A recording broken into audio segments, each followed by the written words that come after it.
Hi guys, welcome back. क्या हाल है आप सभी के। और आशा करती हूँ कि द 50 रियलिटी शो के मज़े लूट रहे होंगे। अब मज़े लूटने के अलावा और है रह ही क्या गया है। तो जैसा कि कल 13 मार्च 2026 के एपिसोड में क्या हुआ, तो जानते हैं।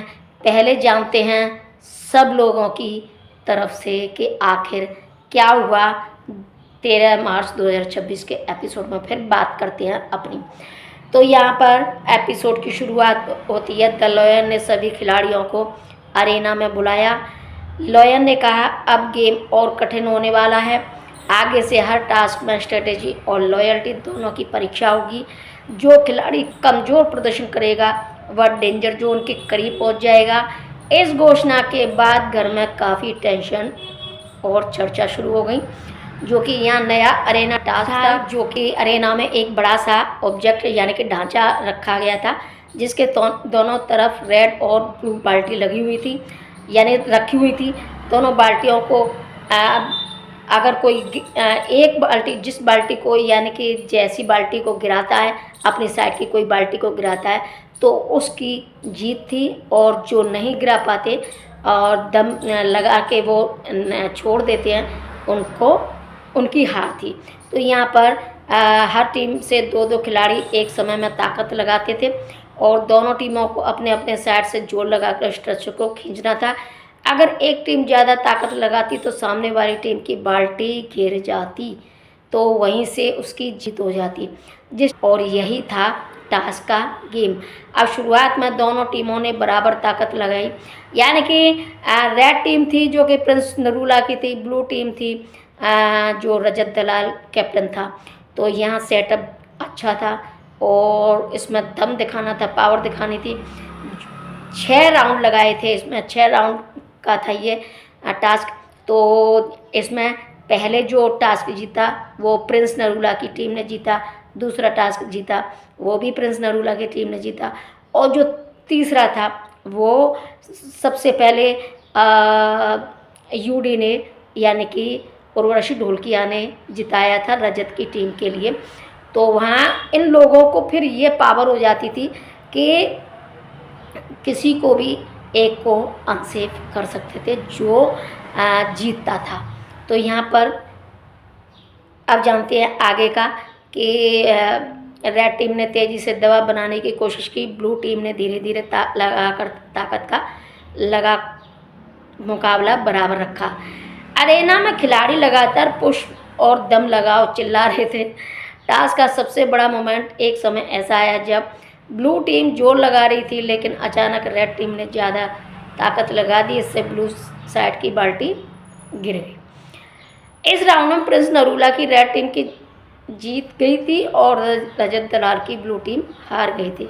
हारने वाली टीम पर असर ये था कि डेंजर यानी अनसेफ जोन का खतरा हो गया।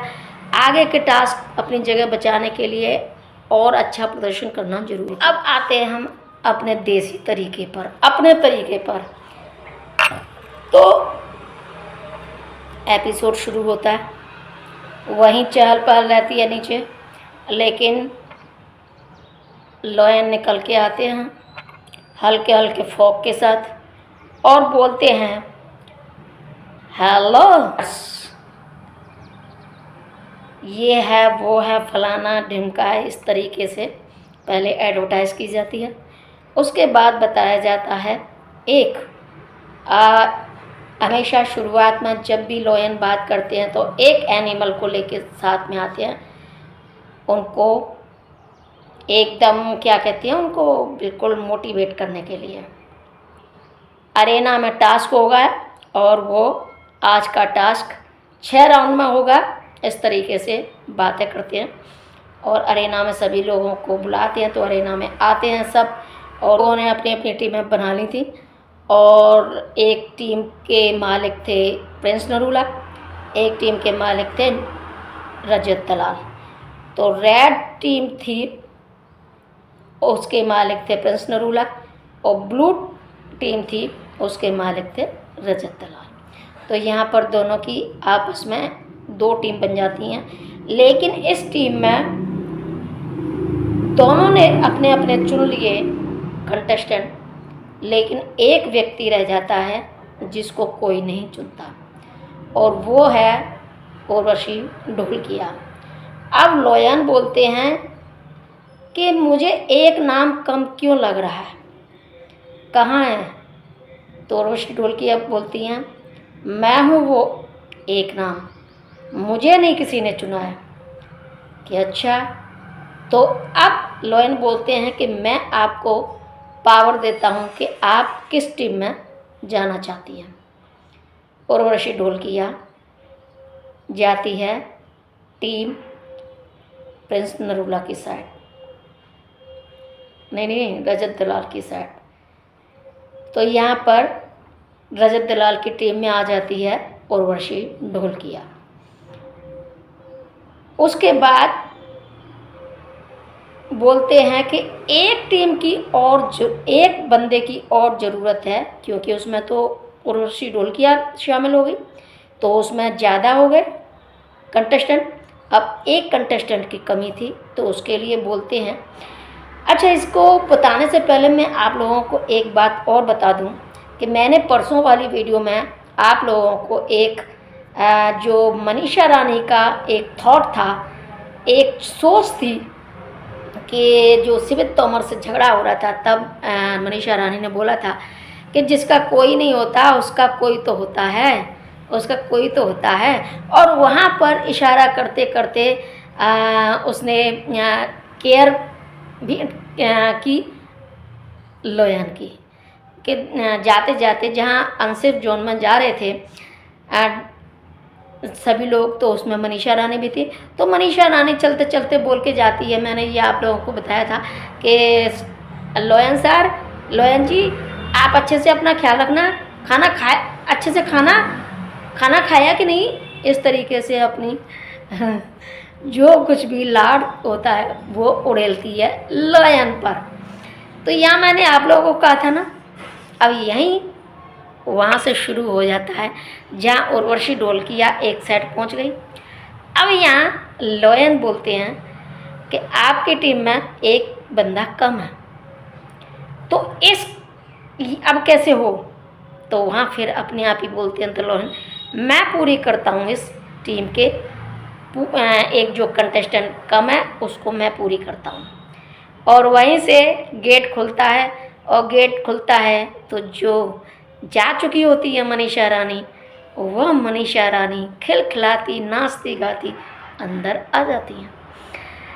यहाँ पर जो मनीषा रानी ने सोचा था वही हुआ कि जो किसी को न बचाए, जिसका कोई नहीं, उसका द लोयन है, ठीक है। लेकिन यहाँ द लोयन ने फिर क्लेरिफाई किया था कि सपना चौधरी इंजर्ड हो गई हैं, तो वो नहीं है, अभी ट्रीटमेंट के लिए है। तो उसकी वजह से 3 लोगों को वो अपना यहाँ के लिए री एंट्री के लिए बोल के गई थी, वहाँ बता दिए थे निक्की और दिव्या और ये, अब ये इनका मनीषा रानी का। तो यहाँ पर मनीषा रानी के आने का एडवांटेज मिला था सपना चौधरी की वजह से, बताया था, क्लेरिफाई किया था। लेकिन यहाँ पर मनीषा रानी ने अपना जो दांव खेला था वो, और लोयन ने भी लास्ट में जो कहा कि मनीषा रानी को बुलाने के लिए, वो बहुत ज़्यादा मज़ा आया। तो यह थे, अब इनकी टीम बढ़ चुकी थी। टीम बढ़ने के बाद फिर इनका टास्क शुरू हुआ। टास्क में सबसे पहले दोनों टीमें 2-2 व्यक्तियों को भेजती थी कि ये 2 व्यक्ति जाएंगे हमारी साइड से और ये 2 व्यक्ति जाएंगे हमारी साइड से। इस तरीके से 2-2 व्यक्ति भेजने के बाद दोनों अपना दमखम दिखाते थे। जो था टास्क में जिसका भी दम था ज़्यादा, वो उस जो भी था, क्या कहते हैं उसको, धक्का ले जाके, और जैसे ही वो अपनी साइड में ले जाते थे, बकेट को गिरा देते थे, तो वही जीत जाता था और उसको एक पावर मिल जाती थी कि वो एक कंटेस्टेंट को अनसेफ कर सकता था। तो यहाँ पर बहुत ज़्यादा कौतूहल बन गया था कि शुरुआत में जब ये कंटेस्टेंट आए थे तो वो एक एक करके अपना अपना उस पावर को लगाते गए, दिग्विजय को अनसेफ किया। वहीं आरुषि चावला ने रजत दलाल को अनसेफ किया, और ये जो थे बड़े बड़े दिग्गज, इन लोगों को कर दिया था एक दूसरे से चिढ़ खा के, और वहीं यहाँ पर हो गए थे ये अनसेफ। मैं अनसेफ काका, दिग्विजय और कटारिया, रजत दलाल, ये कई लोग थे, ये आ गए थे। लेकिन डेंजर जोन में जाने के बाद उनको सारी करतूतें दिखाई देती हैं जो सेफ जोन में काम होता है। तो वहाँ से सभी लोग देख रहे होते हैं कि कौन क्या कर रहा है और कौन कैसे कैसे अपनी अलायंसेस को बनाना चाहता है। तो यहाँ पर जाते जाते रजत दलाल एक चीज़ खो गया, क्योंकि रजत दलाल और प्रिंस नरूला में अंदर ही अंदर होती है, बाहर दोस्ती दिखाते हैं लेकिन अंदर ही अंदर बहुत कुछ होता है। तो यहाँ पर श्रुतिका के नाम पर रजत दलाल गुस्से में बोल गया था कि मैं जानता हूँ ये क्या है, किसी और की आड़ में क्यों कर रहा है, जो कुछ भी करना है आदमी बनकर आ मेरे सामने और मैं दिखाता हूँ फिर क्या होता है क्या नहीं। और सीधा सीधा ये बोला था अगर श्रुतिका निकलती है बाहर तो मैं यहाँ से खींच के लाऊंगा उसको, बोल देना उसको। प्रिंस नरूला का नाम नहीं लिया था लेकिन उसी के लिए बोले थे ये शब्द, और रजत दलाल ने बोले थे। और ये रजत दलाल ने जैसे ही बोला तो वहाँ अर्चना भी बैठी सुन रही थी। वो अर्चना फिर जाकर प्रिंस नरूला को बोलती है कि ये बोलता किस तरीके से है, क्यों बोलता है, और तेरे लिए प्रिंस, तेरे लिए रजत दलाल ने बोला है कि अगर श्रुतिका बाहर निकलती है तो मैं यानी कि सीना चीर के वहाँ से निकाल के लाऊंगा, इस तरीके से कुछ शब्द थे। तो ये बात बोल दी प्रिंस नरूला को। प्रिंस नरूला जाता है रजत दलाल के पास। रजत एक बात बता, यानी कि दोनों जाते हैं प्रिंस नरूला और युविका चौधरी कि एक बात बता कि नहीं नहीं मैं अभी बात नहीं करना चाहता। रजत दलाल ने ऐसे बोला कि नहीं नहीं एक मुझे कुछ क्लियरिफाई करना कि तूने कुछ बोला है क्या वहाँ किसी को कि इस तरीके से ये शब्द बोले क्या, कि नहीं नहीं मैंने किसी को नहीं बोला, तू बेफिक्र रहा। नहीं बोला कि तुझे किसने बोला, कि अर्चना बोला कि बोलने दे, अर्चना को बोलने दे, ऐसे ही बोला। यानी कि यहाँ पर रजत दलाल का जो दो मुखी छुरी वाला मुंह हो गया, ये कुछ गड़बड़ लगा। कहाँ आप पावर दिखा रहे हो, कहाँ इस तरीके से बिल्कुल पीछे पीछे भाग रहे हो, जो कुछ भी है बिल्कुल बताओ ना क्लियर। तो यहाँ पर जो बोला था वो सभी को पता है, सभी ने सुना, लेकिन उस चीज़ से फिर डिसएग्री करने लगता है रजत दलाल। यहाँ पर कुछ रजत दलाल कमज़ोर दिखा। तो इस तरीके का था एपिसोड, बहुत अच्छा था, मज़ेदार था। यानी कि कुल मिलाकर एपिसोड को इंटरेस्टिंग बनाने के लिए सब लोगों को एक दूसरे से भिड़ाते हैं, वही चीज़ है। और बाकी का जो मनीषा रानी ने बोला था कि किसी का कोई और नहीं होता तो उसका कोई ना कोई तो होता ही है, वो दिखाई दिया। बाकी का अर्चना ने एक गलती की थी, अर्चना ने ये गलती की थी कि फेजू के पीछे तो पड़ती है लेकिन फेजू का काम मानती नहीं है। अब यहाँ पर गलत वोटिंग कर दी उसने, तो इस तरीके से फेजू को जब पता चला तो बोलती है कि तू पागल है, तेरा दिमाग खराब है, हे भगवान इस लड़की को किसने बनाया, इतना पागल कैसे हो सकता कोई। तो इस तरीके से तो अर्चना बोलती है मुझे क्या पता था। तो यहाँ पर थोड़ा कन्फ्यूज़न पैदा था अर्चना के मन में, वो एकदम क्लियर नहीं समझ पाई थी इस चीज़ को कि मुझे किसको वोट देना है। तो यहाँ पर अर्चना ने कुछ ना कुछ सुना कटारिया और फेजू से। तो कुल मिलाकर ठीक था। अगर आप लोगों को ये वीडियो पसंद आता है तो लाइक कर दें, शेयर कर दें, और अगर आप लोग ने चैनल को सब्सक्राइब नहीं किया तो चैनल को सब्सक्राइब कर देना, साथ में पास वाली बेल आइकन को ही प्रेस कर देना। और जो भी आप लोगों को घर को सजाने के लिए ये चाहिए ऐसे ही बिल्कुल टिप टॉप रॉयल आप लोगों को मिल जाएंगे। कहाँ? First class.